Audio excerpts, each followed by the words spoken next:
guys, good evening po. So, mag-video call kami ng papa ko.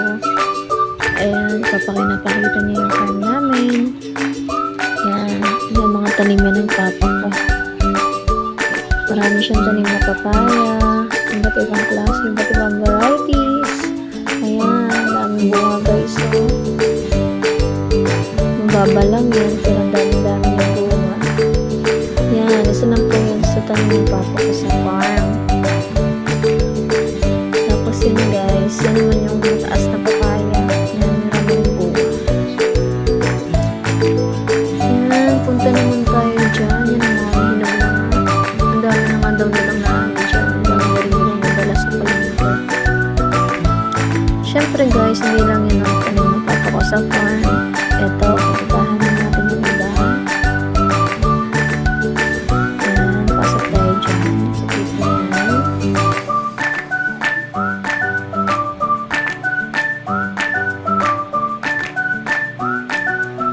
Naulan ma? Yan.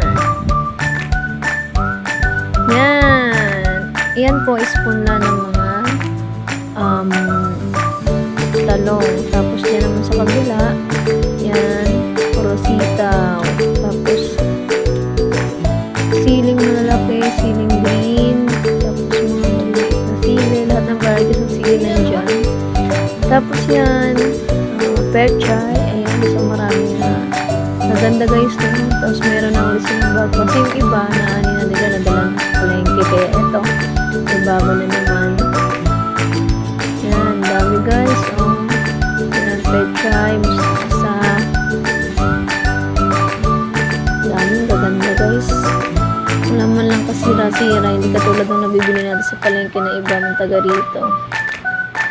Yung mga damage na. Dito talaga sa farm ni Father Earth, walang ka-damage. Tapos dito naman, yan. Hindi ko sure kung talong din ba to. Talong din nga ata to. Yan, dami. Daming talong. Yan. Okra ata yun. Okra pala yung sabi ni Papa, okra. Tapos, pagdating naman dito sa kabilang side, yan, dyan sa side na yan, mga sitaw naman yan. May kaunting pechay, tapos sitaw, yung karamihan dyan, sitaw, lemongrass, yan, tapos may gabi din dyan. Yan, bagong punla. Yan, pechay daw yan, sabi ni Papa. Tsaka mustasa. Tapos, pagdating dito, sa kabilang side, yan, yan yung sitaw na sinasabi ni Papa ko. Tsaka, syempre, pechay ulit. Yan, yung mga nakalagay dyan sa gilid-gilid, sitaw yan. Tanim naman yan ng kapatid ko. Yan. Dami. Dami nating aanihin ito guys. Pag nagkataon, laki pera nito. Pag may napagbagsakan na tayo sa palengke. Tapos yan, mga tanglad yan. May mga manok dinalaga. Tapos yan. Yan yung gabi na sinasabi ko. Yan. Yan, mama ko yun. Yan, puro gabi. Tapos sa gilid na, sa may mga gilid-gilid, di na kasi pinakita ni Papa yung mga pinya naman. May mga ano na rin siya. May mga bunga-bunga na din. Kaso konting bunga lang. Yan. Dami. Yan, mga tanglad yan. Tapos yan. Dahil manok. Yan naman kapatid ko. Nagbabantay sa munting tindahan ni Mother Earth.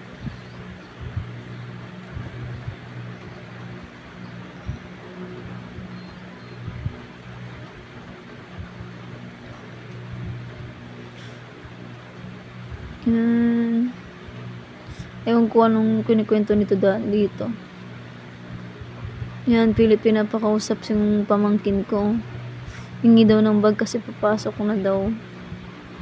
Yung mga tinda ni Mother Earth. Wala nang laman ang tindahan ni Mother Earth. Di pa sila nakapamili. Ang munting tindahan ni Mother Earth. Yan, anak naman niya ng kapatid ko ni Ella. Nagupit daw, pinapakita yung buhok kasi ginupitan yung harap, nagupit ng kanya yung batang yan. O, di ba? Astig. Manang-mana sa tatay, laging ginugupit ang buhok kapag mahaba na. Yan, tumakbo na nga po. Ayan ang papa ko. Si Father Earth, ang pinakamasipag kong papa sa buong mundo. Kain-kain ng batuta, oh.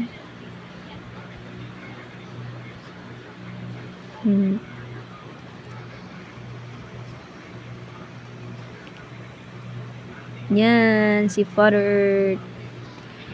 Naka-t-shirt ng simple lang. Yung mga gusto niyang t-shirt eh. Yan naman, kapatid ko. Ayun yung baby niya na walang paningin. May sakit na naman. Kawawa nga yan eh.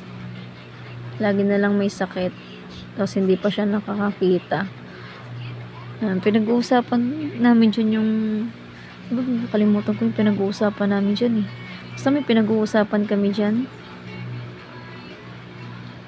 Laki na ng baby niya. Kaso nga lang guys, hindi siya nakakakita.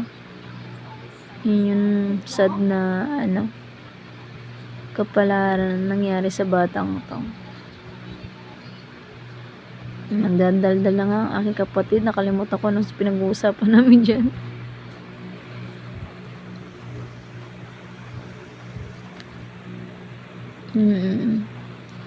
Yan. Si baby siya na yan. Laki na niyan guys. Nilalagnat kasi siya dyan. Kaya ayaw niya na magpapakulit. Di kasi yan basta-basta sumasama sa ibang pag di niya kilala yung boses.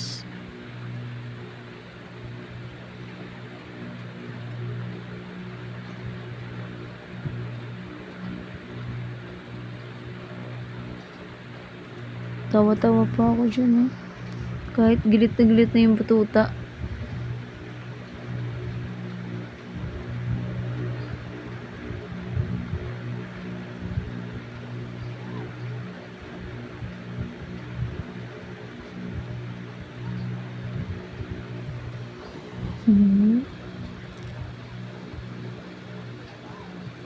Naagaw na yung cellphone kasi nagagalit na.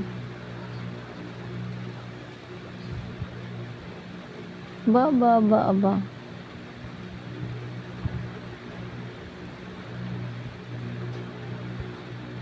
Na, ang aking Mother Earth. Pinapakilala ko ang aking Mother Earth. Si Mama Belle.